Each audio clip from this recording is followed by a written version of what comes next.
And now for the last part of the day, we have with us the Director General of DG Competition, Olivier Garçon, who will give us his perspective on today's debate. Olivier, the floor is yours. Thank you, Ayana. Ladies and gentlemen, hi. It was a very intensive day. Maybe I can take this out, not that I'm on my own. Hi. I'd like first to thank Margrethe Vestager for having taken this the initiative to launch this exercise. I mean, it was really welcome. I have to say, we were doing plenty of things in this field, but we didn't have the thought to launch the exercise. I think it's good to focus the minds on the theme throughout what we do in DG Comp. So thanks for having taken the initiative, and thanks for the inspiring introduction this morning. I'd like to thank Frans Timmermans as well, not only because his speech was also inspiring, but for the very good tip when addressing Commissioner Vestager about having good quotes on Borgen. I'll polish that myself. Thank you very much, Frans. And also, I'd like to thank all of you, those that contributed to the call for interest, those that were panelists today, those that animated the panel, and of course, those, and I'm told you were almost 2,000 who were watching the web stream today. Thank you for your interest. And thanks to all the students. I hope all of you have participated to the Student Challenge. And we'll see who's the winner. I'd like also to give a word of thanks to my colleagues who organized this event, who organized the consultation, and who made this event possible today. I followed most. I couldn't follow all, but I followed most of the event today, and it was extremely interesting, I have to say. I followed it with great interest. I tried to tell you what are my main takeaway off the cuff just right after, but obviously we'll need to reflect more in depth about it and take all the lessons from it. Let me go to maybe the broad things. I mean, the contribution of Margrethe Vestager and Frans Timmermans made it clear that we as competition authorities, we do not operate in a political vacuum. There is a European ambition, there is a European obligation, I would say, to tackle climate change and to drive forward the Green Deal. And also the Europe's growth strategies, because the two obviously go hand in hand. And for this strategy to succeed, we need, of course, to have the right laws, the right regulations, but we also need markets to play their role. We need innovation, and innovation is provided for by markets. Of course, we can help, but fundamentally, innovation is provided for by markets. And so, for this, we need to keep a strong and vigorous competition policy that is fostering these innovations and the well-functioning of market. So, we heard the views of the European Parliament, and we heard the views of the presidency to complement this political scene setting. Sven Giegold summed up his position like this, I almost quoted, we can regulate the present and invent the future. I think that's a great quote. We can also regulate the future, actually, maybe, and invent the present. Minister Cesar Vieira told us that Europe needs to stay competitive globally, because we also need to sustain our EU social model, and we need to ensure a broad political support with our citizens for the Green Deal. I also found that Philippe Aghian's remarks were particularly relevant for the discussion of today. Well, but what he basically said is that, yes, we need to have the right taxation framework, we need to have subsidies where they're needed, and all this can be very powerful instruments together with appropriate regulation to support green innovation, but it never will be sufficient. It will take competition to drive green innovation and bring us the technological revolution that we need if we want to reach our targets and have a sustainable growth with sustainable jobs. So to quote Philippe Aghian, you can have a pro-competition industrial policy And you can also combine the two, and I think this is very much a conviction in DG competition. Mechtild Wursdorfer looked at the importance of innovation from an international perspective, and there it was also very interesting. She made the point that without innovation, we will never achieve climate neutrality.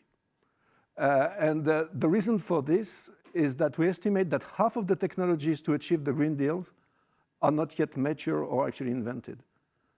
So when you think about it, you see how much of innovation, the revolution we will need if we want to reach our goal. And of course, competition policy has a role to play in helping to bring the most efficient technologies to the market.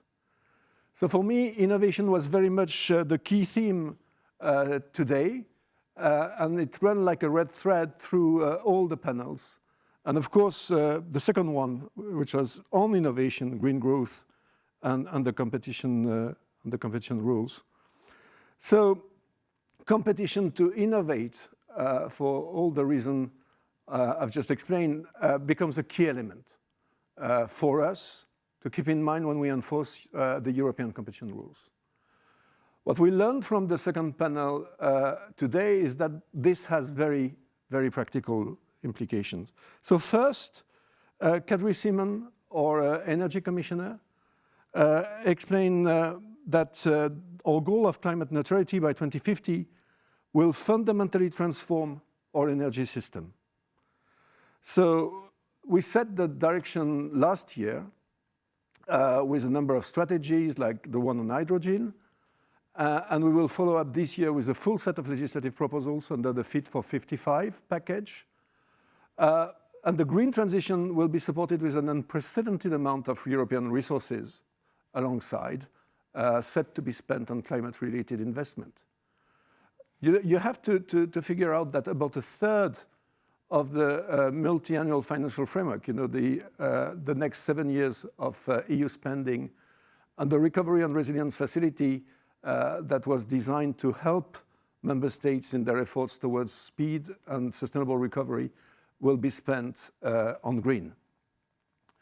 And of course, this money is not there to crowd out market initiative. It is here to help them. It is here to leverage private investment. So while we modernize the framework to deliver the Green Deal, we of course naturally will need to recalibrate how competition rules operate under this framework in order to do our job while remaining helpful. So this is why it is absolutely important to get the framework right. And it is absolutely important that we clarify how we see competition rules tying in with it.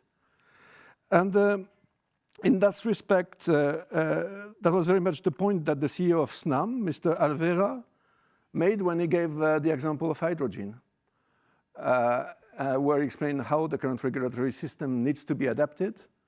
And in his view, a competitive hydrogen market is necessary to lower the cost and promote this innovative green technology. And for this, we need the right regulatory framework. Arthur Della, the CEO and founder of the Eneris Group, rather focused on the implementation. And of course, I mean, the two need to go hand in hand. You need to have the right framework and it needs to be properly implemented.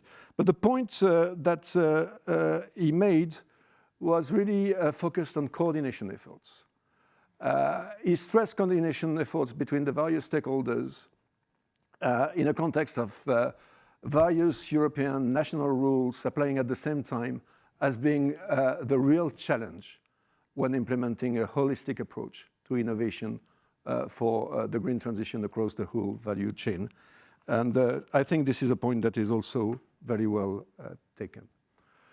Thirdly, focusing on the role of state aid, more specifically, Wendel Trio, the director of the Climate Action Network, reminded us that green innovation will only be possible if regulation, EU funding, and state aid play together and complement one another.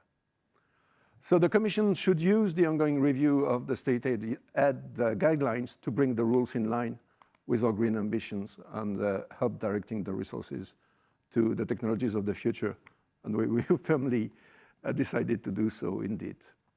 So I thought that this panel was absolutely great, and it set the stage really very well for the following two more specialized panel. Now, the third panel on antitrust and merger rules was interesting. The responses to the antitrust questions of the public call for contribution, but also the discussion of today led me to three, I hope, uncontroversial observations. First, that sustainable development concerns businesses in all sectors of Europe's economy. Second, that these businesses need clear rules and legal certainty if they want to be able to maximize the potential to contribute to the greening of our economy. And third, that cooperation between businesses is needed, but competition remains a very strong incentive for investment in green innovation.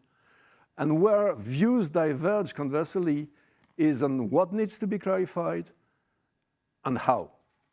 So maybe let me say a few things on these 2 points. So what needs to be clarified? First, how to cooperate. The responses that we received suggest that examples of sustainability practices raising antitrust concerns are limited. Most of the cooperations in this field are unproblematic. But some respondents told us that sustainability initiatives may be slowed down or even not taking place because of fears that they may infringe antitrust rules, and in particular Article 101 of the treaty. So the underlying question is how deep and close the business relationships would be allowed to get when companies pursue a common sustainability clause. So I was interested by Vanessa Turner and Dirk Middelschulte assessment of information exchanges, standard setting, joint purchasing as areas where more clarity may be needed, and I think we need to reflect on this. We also heard the argument by a number of respondents, and the question was also raised this morning, that sometimes cooperation on a very large scale, involving many competitors, sometimes maybe the entire industry, may be necessary to make things happen and avoid the first mover disadvantage, and therefore protect the incentive to invest. Others warn against excessive permissiveness and loosening of the competition rules, pointing to the risk of greenwashing, and Professor Schinkel made this point in particular very forcefully this morning. But I also agree very much with my colleague Margarida Matos Rosa, the head of the Portuguese Competition Authority, that competition is at the heart of innovation, and competition authorities need to be extremely vigilant to preserve it. The second type of issues was on what benefit and what beneficiaries should we look at.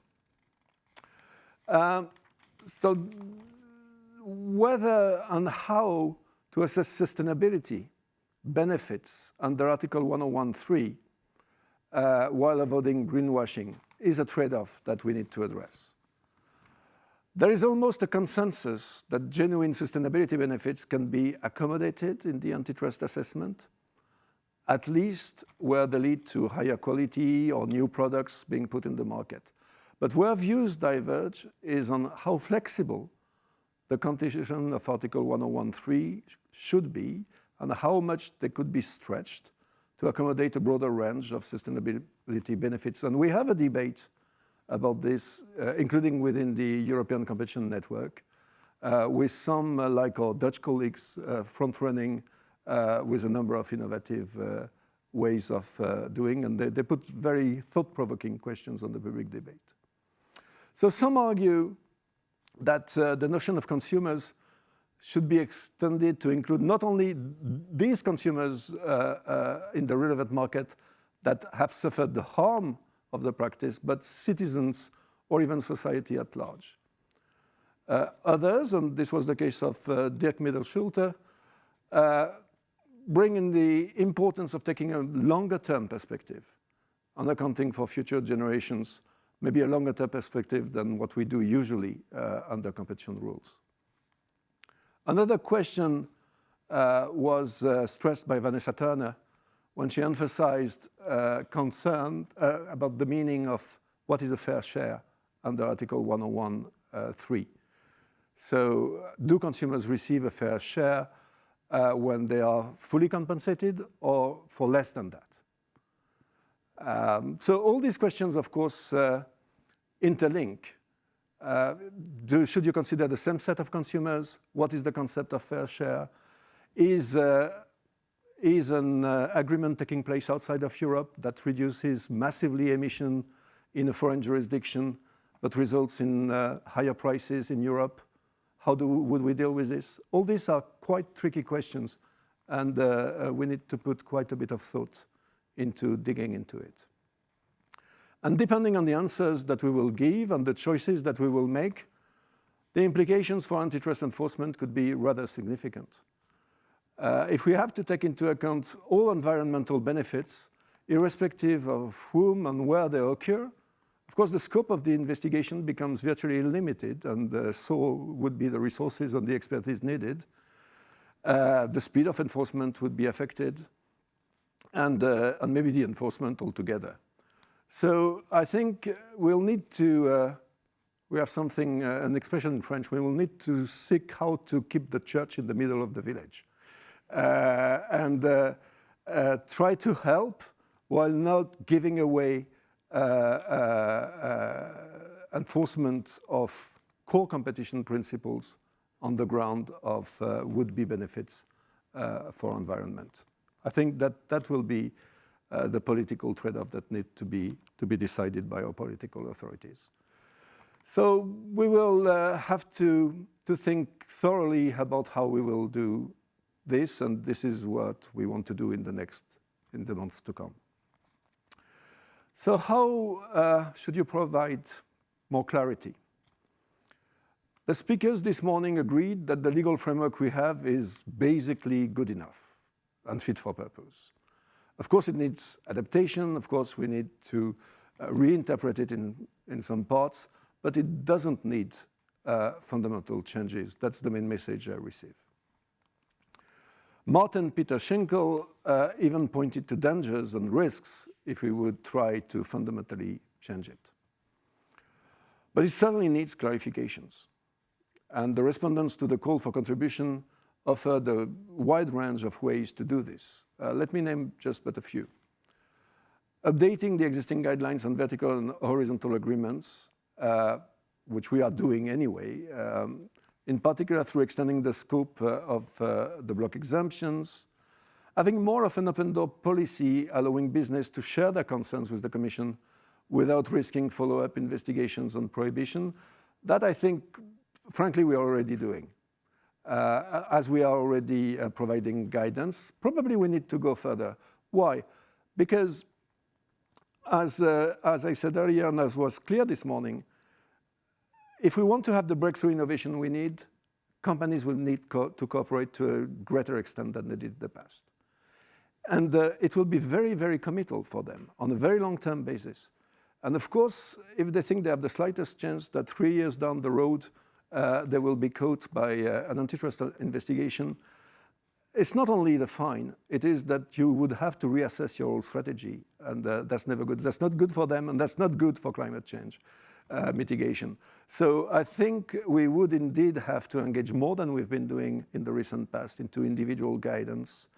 And as Commissioner Vestager said when she launched this exercise in September, maybe even positive decision in some cases, finding non-applicability of competition rules. So we do have a lot of food for thought, and we will have very, very busy months ahead of us. We will continue in doing this, of course, to work very closely with the colleagues in national competition authorities, because we enforce the antitrust provision of the treaties together, and it is extremely important that we share a common view and a common aspiration in adapting the way we implement the rules to help serving the Green Deals. Let me say a word maybe on merger control, if I can find back the right part of my notes. Yeah, there is an overall feeling here as well that the EU merger control regulation, and the way it is enforced, is broadly fit for purpose. The replies to the call for contribution, the panel discussion, have not highlighted any major issues, but a number of issues that are not insignificant for merger enforcement and we should think about.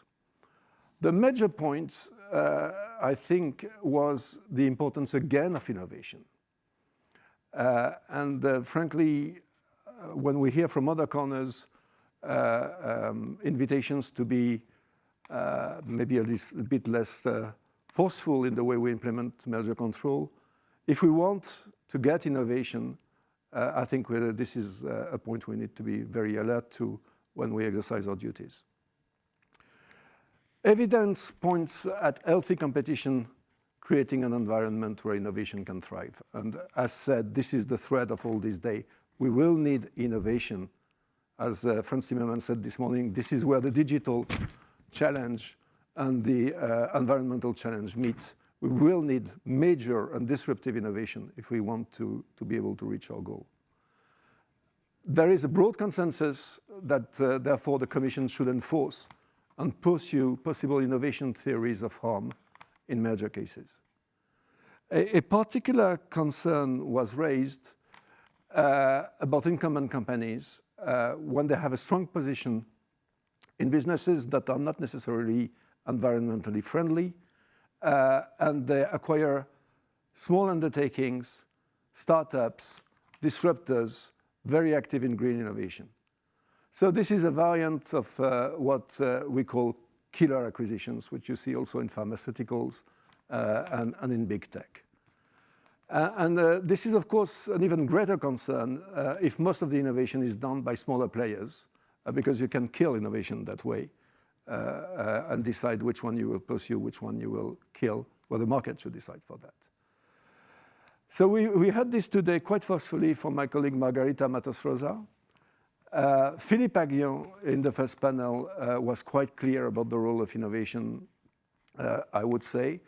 And Martin Peter Schinkel in the second panel, together with Margarita, called for a very strong enforcement of the rules in this field. So let me now come to the panel we just heard together on stated rules. I think there was something I took away from that panel is all participants were in agreement that stated rules are very important in order to make sure that the public resources are targeted where they are useful, which means where the market cannot provide for the innovation. So my first takeaway is this, is that the concept of market failure is a concept that in the specific field of state aids, in the field of environment, is particularly important. Altogether, and beyond this thread, the discussion on stated policy was also very varied and very concrete and enjoyable, as expected. The role of state aids in greening the economy, as I just said, was quite prominently emphasized, but also in the context of the recovery efforts. And I think this is something that is important, that our relatively short-term recovery efforts, for which we will put quite a lot of money, are not disaligned with our long-term goals. There are different views, of course, on how to integrate environmental concerns in state aid policy. And no matter on which side of these debates one places itself, there are legal boundaries. And part of the debate was on this, the Hinkley Point ruling in particular, as regards the extent to which state aid policy can be used as an instrument for greening the economy. We'll try to do the best and the most out of it, But the courts, in our view at least, was quite clear in Hinkley Point, and will probably have the opportunity to precise what they meant in the future.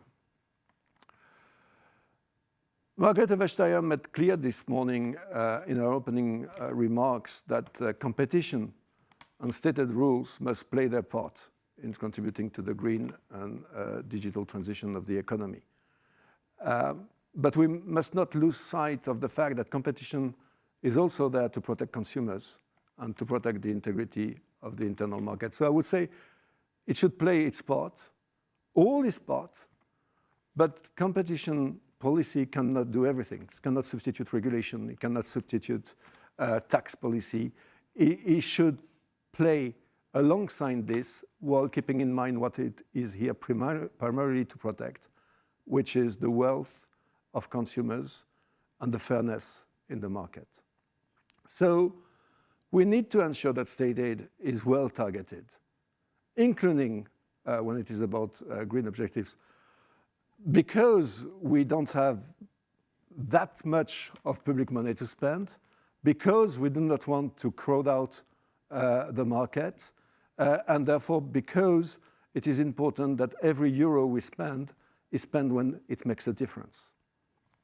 So without overcompensating, without distorting competition, allowing businesses to benefit from a level playing field so that they can support sustainable jobs and growth. And the same principle will apply to state aid in the context of the Recovery and Resilience Facility. I am extremely grateful to our panelists, Luminița Odobescu, the Romanian ambassador, Natalia Fabra, Matthias Buck, and Susan Kingston for their views on these topics. And these will also feed into our reflection process in the months to come. So what's next? We in DG Competition, we are fully aware that our rules and our practices must contribute to reaching the goals of the Green Deal. As Margrethe Vestager has put it this morning, everyone must play their part. And that includes us, the competition enforcers. And that is exactly why we've been engaging with you so intensively and so broadly over the last month.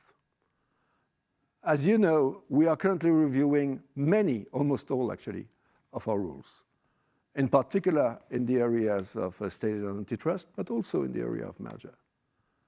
And what we heard from you, both today and in your written contributions, will feed into our thinking and will be reflected in our proposals, together with the more tailored consultation that are part of each individual review. At the end of the process, I am convinced that we will have competition rules which will support our union's ambition and ambitious climate goals in the best possible way. And this will be the case also thanks to you and thanks to your contributions, including today. So thank you very much and enjoy the rest of the day.